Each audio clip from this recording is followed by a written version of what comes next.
ألف لام ميم. الله لا إله إلا هو الحي القيوم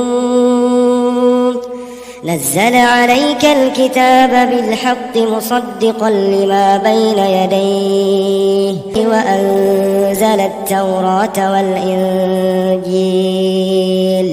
من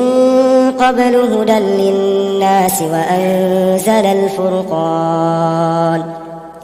إن الذين كفروا بآيات الله لهم عذاب شديد والله عزيز ذو انتقام إن الله لا يخفى عليه شيء في الأرض ولا في السماء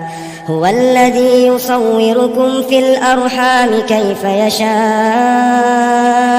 لا إله إلا هو العزيز الحكيم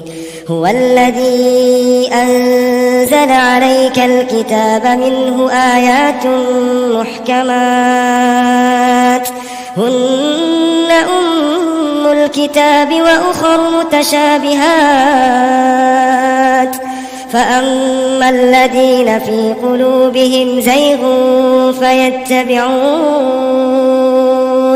فيتبعون ما تشابه منه ابتغاء الفتنة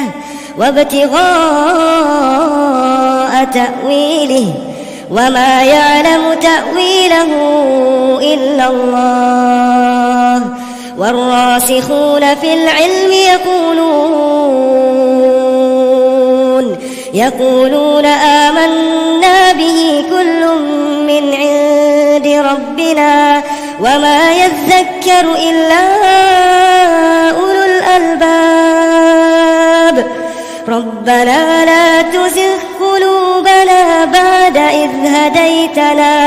بعد إذ هديتنا وهب لنا من لدنك رحمة إنك أنت الوهاب.